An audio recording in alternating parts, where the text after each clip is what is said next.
Hey yo, OmniDogs and OmniKittens. It's OmniDog with OmniDog's Vault. Thank you for tuning in. This is my favorite books of 2018 video. And what I did was today I read a lot of books in 2018. And so I sat down with my list of what I had read. And I thought, what can I recommend to somebody 100%, no strings attached? This person will like it.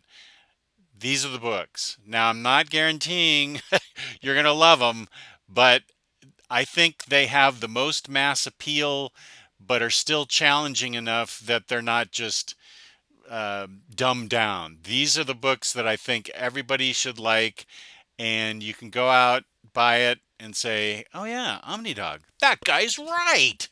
Okay, maybe not quite that enthusiastic, but you know what I'm saying.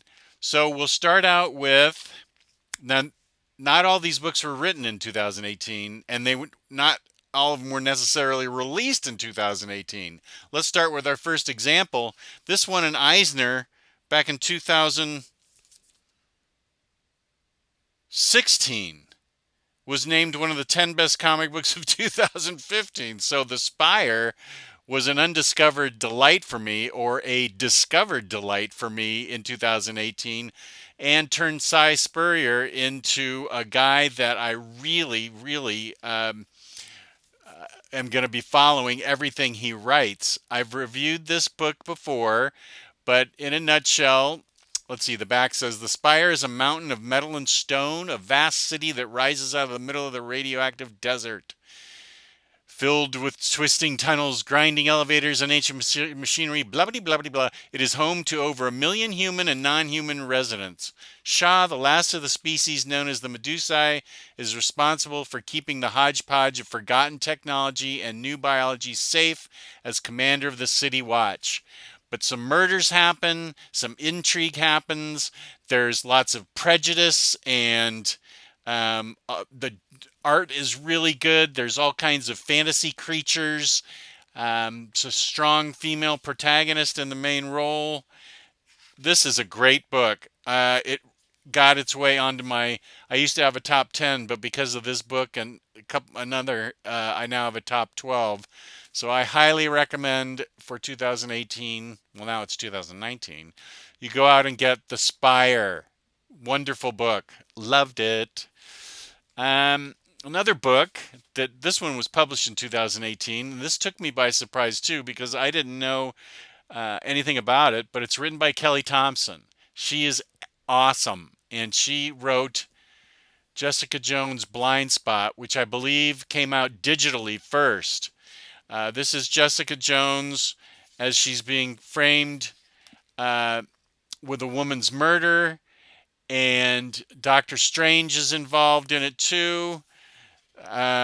Daredevil is right here. These guys all make cameos, but it's really very snappily written with Jessica Jones trying to solve the question of who's trying to frame her and why, and a very interesting twist to the main antagonist in it. Plus, it's got Elsa Bloodstone in it.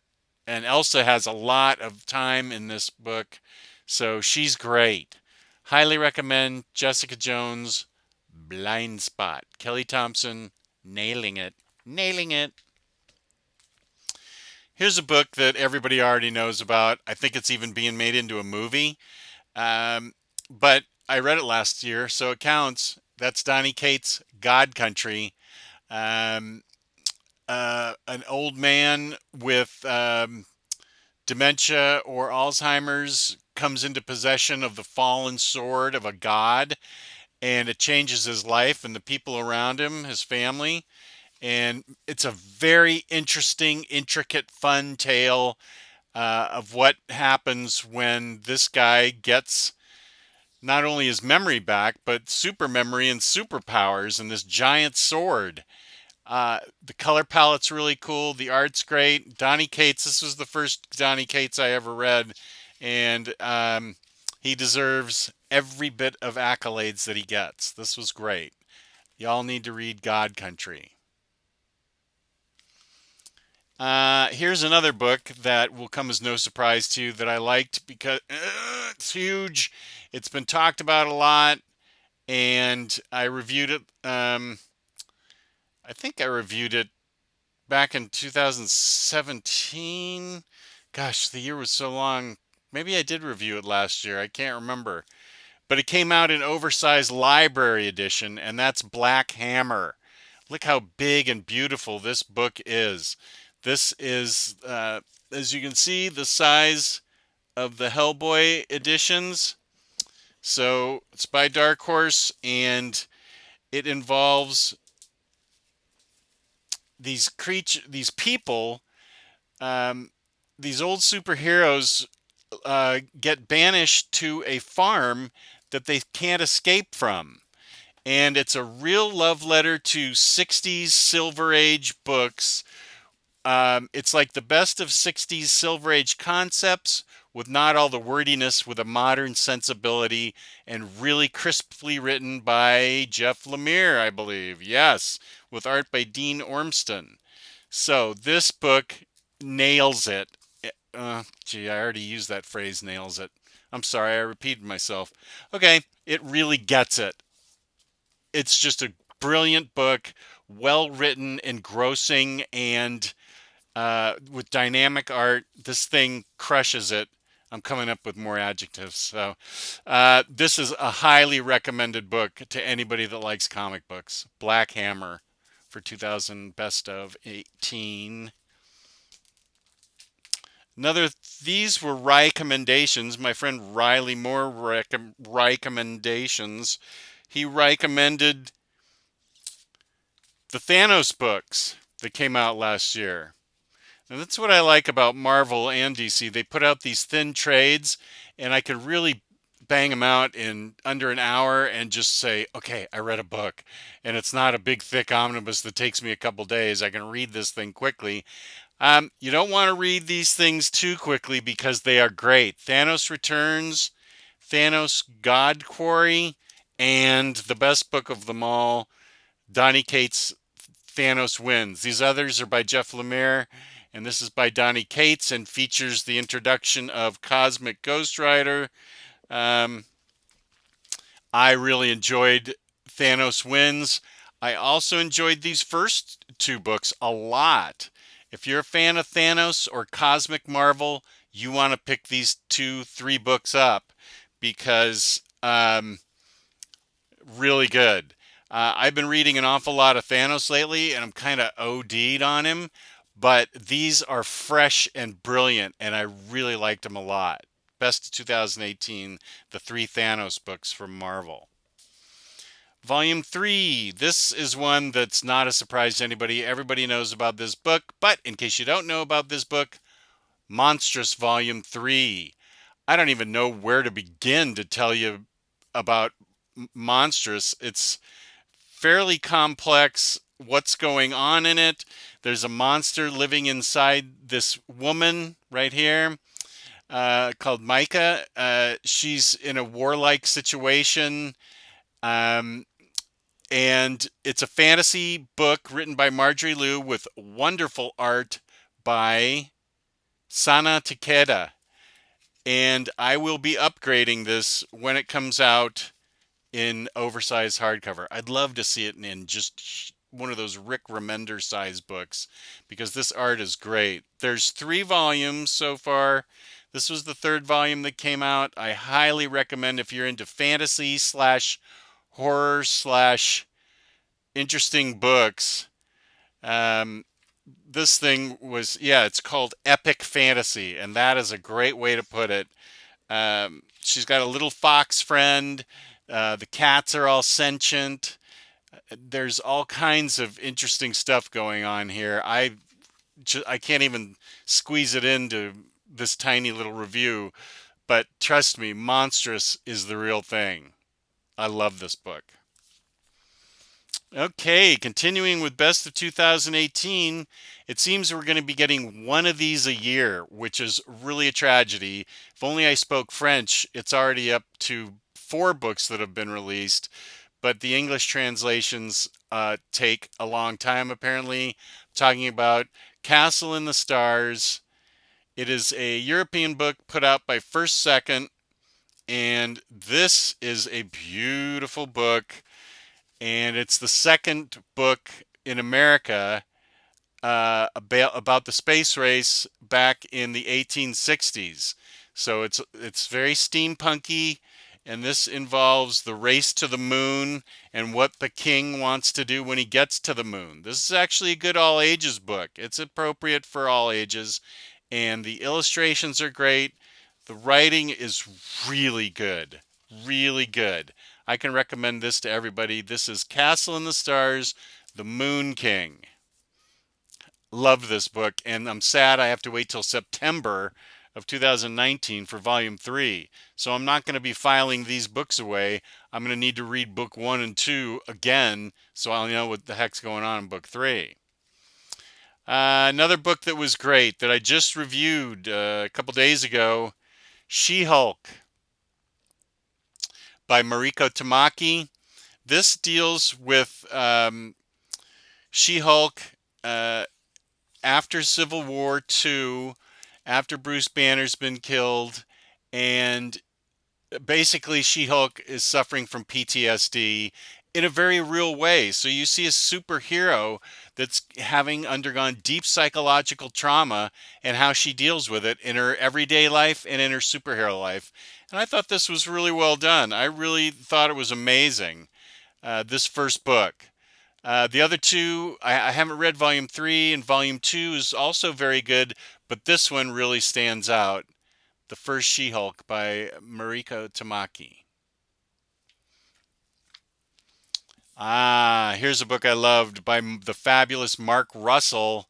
If you are interested in smart comics like my friend Omar is, you can't get any smarter than the Snagglepuss Chronicles.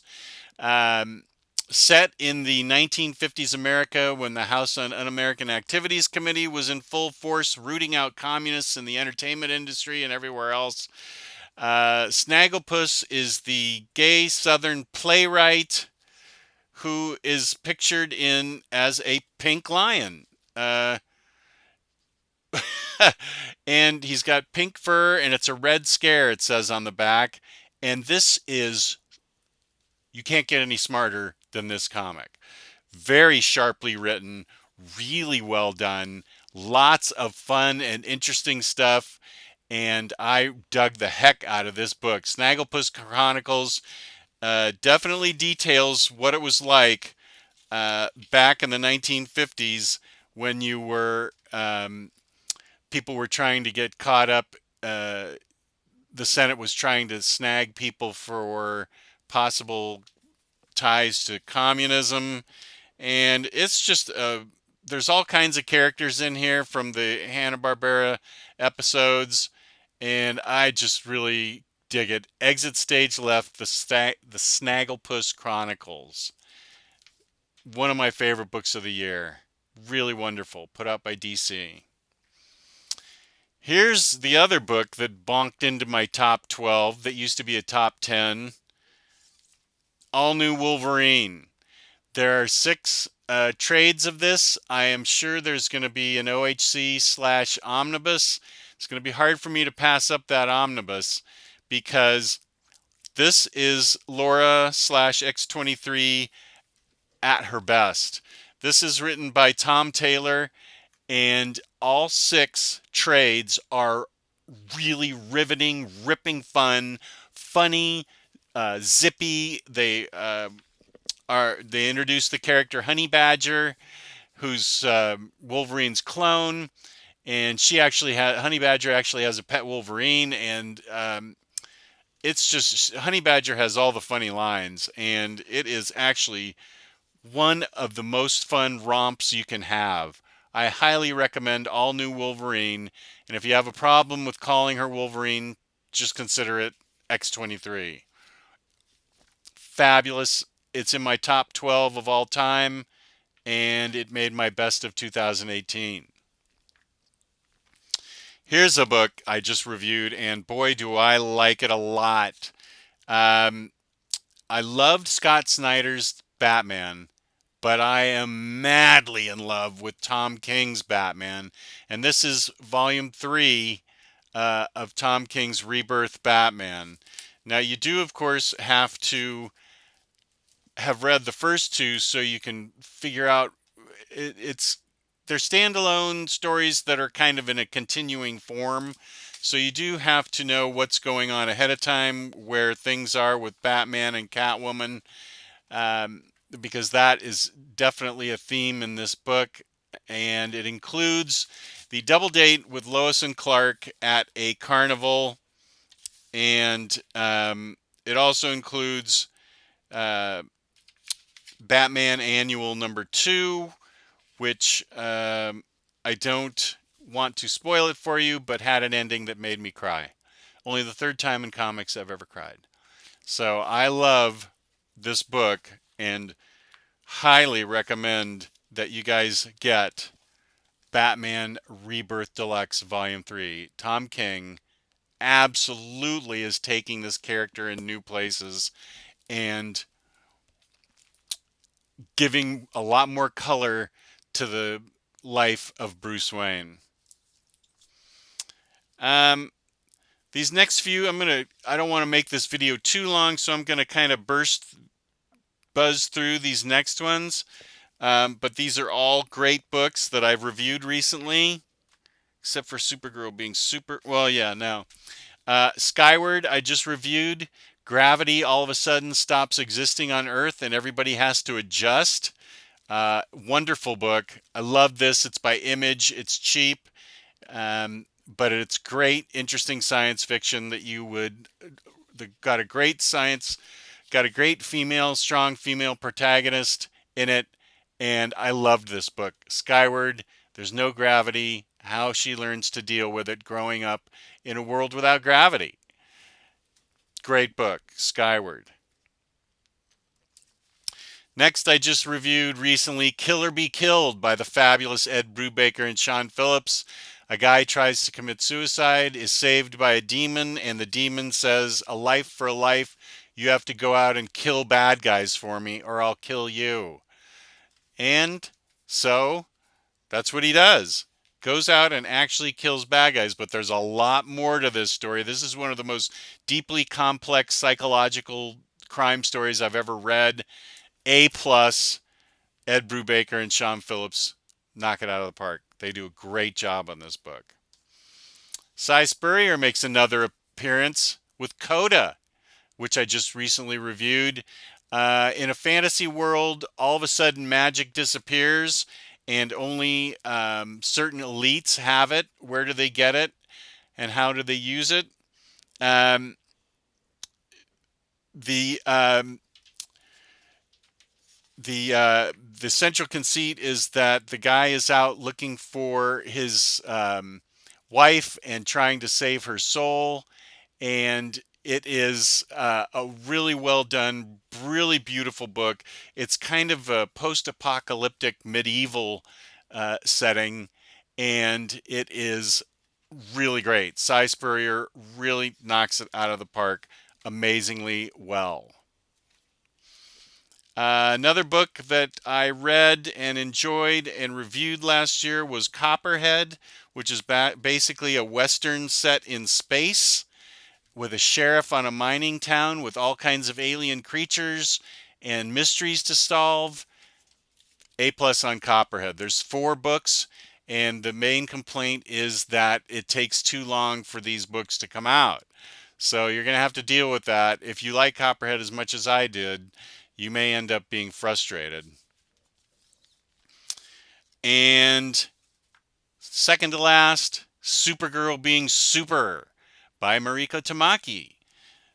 This is what is it like for Kara Zor-El if she crashes to Earth. This is a bit of an Elseworld story. If she crashes to Earth, gets adopted by a farming family, Superman already exists on this world, but her powers start to manifest in kind of a funky way. They manifest one day she can use her powers, and then right in the middle of using her powers, they disappear. So it's a bit of a mystery, but she's got all kinds of typical teenage problems, very up to date, very realistic. as realistic as it can get with somebody that has superpowers, but she has friends and texts and all kinds of emotional crises and a real crisis. And this is the best Supergirl book I have ever read. I loved this book with great art by Joelle Jones. And this brings me to the number one book for 2018 and the last one, and that is Silver Surfer Omnibus. I loved Dan Slott's Silver Surfer, written with art by Mike Allred. Now, I understand that some people don't like Mike Allred's art. I am not one of those people. I happen to love Mike Allred's art, and I love his wife's color scheme. Um, Mike Allred gets a chance to create some of the greatest, most interesting aliens in Silver Surfer. Now, I haven't seen Doctor Who ever, but that's what it's being compared to. Silver Surfer is basically traveling all the multiverses everywhere, going as far as he possibly can, with an Earth girl in tow who dresses in black and red polka dots.